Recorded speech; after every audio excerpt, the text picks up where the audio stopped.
Senator, it's an honor to explore some issues with you today. Oh, I'm glad to be here. Recent events at all levels of government point to the absolute necessity of a highly competent financial function, one with integrity, professionalism, and accuracy. And my questions will deal with this imperative. How will you pick the next chief financial officer of the city? For instance, will you seek an individual with public sector or private sector experience, or possibly a combination of both? Well, first and foremost, I'm going to have a national search conducted for our next CFO. I happen to have heard good things about the CFO that we have today, so I hope to work with him during the transition and learn as much from him as possible. To have him involved in that search if he does not want to be a candidate for the job. I've heard good things about Jim Glass. I will conduct a national search for the CFO.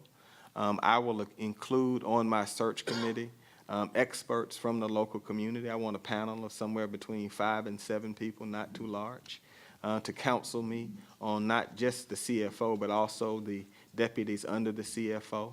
I will also go to the business and civic community to make sure that I can pay the salaries that are appropriate to attract a top-flight CFO for the city of Atlanta. And I'm going to be personally involved in that search to the greatest extent that is needed once my panel identifies 5 candidates for me to look at. I think it is the second most important decision that I will make behind who the next police chief will be. How much openness and candor will you seek from that candidate? I want full openness and candor. You know, I mean, I'll just tell you, today's my father's birthday, and the one thing that he has drummed into my mind is I don't have to be short for other people to be tall. I just have to be tall too. So I don't have any problem with dealing with people who are gifted and smart. I mean, I came up in very competitive structures. I've spent about 14 years of my life in large law firms at Paul Hastings and at Holland and Knight. And, lawyers think pretty well of themselves generally. So I'm used to being around people with strong opinions who are smart and talented. And I would expect that of my CFO. I also want a CFO that is passionate and who, if they see something that I am doing, a decision that I am making, or that council is making, that they will not be a part of that. I believe that's vital for a CFO. I think of that with regard to the challenges that we're having around our pension right now. You have impressive experience at several levels of government.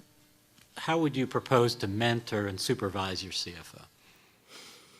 I would propose to mentor them by making sure that the political, the municipal government, and the business community knows that they have my unwavering support as long as they earn it and keep it.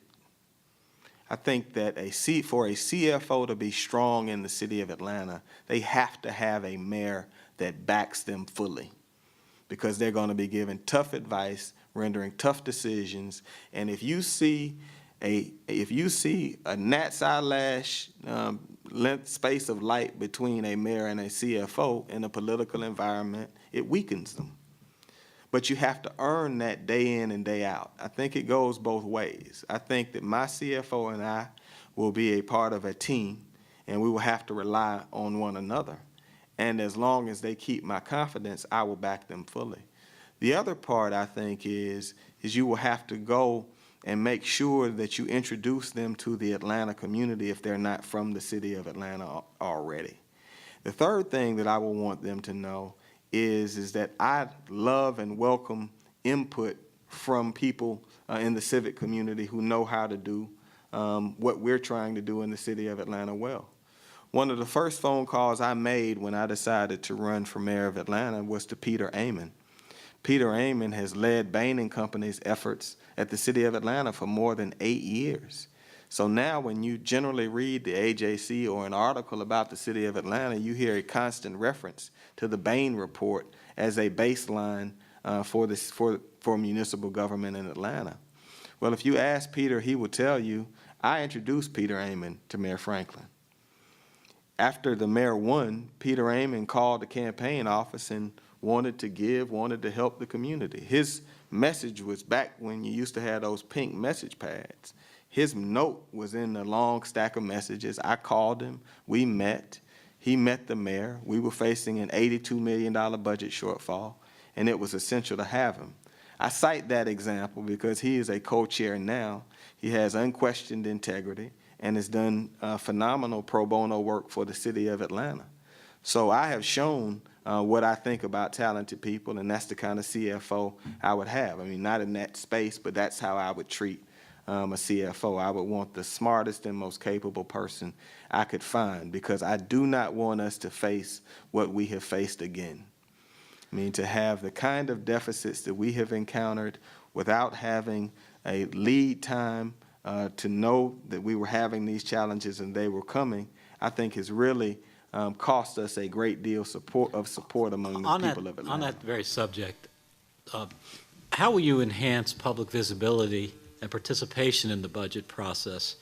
And if you could you address it from two angles? First, is it even possible for the city to develop a comprehensive budget that's comprehensible by the citizens, given the myriad accounts and funds? And then secondly, what steps might we take to have a multi-year perspective?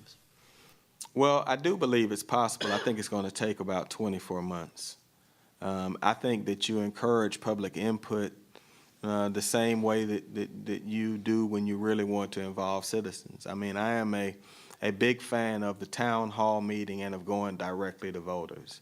I think that you have enough time during the budget process, from the time that the budget is introduced in April and May, and when you're informing the council about where you're going, you actually have enough time to do a real road show in a town hall to let citizens know what's in the budget, and certainly to put yourself in front of citizens and answer any questions that they have. So in my mind, I would do that in partnership with my CFO.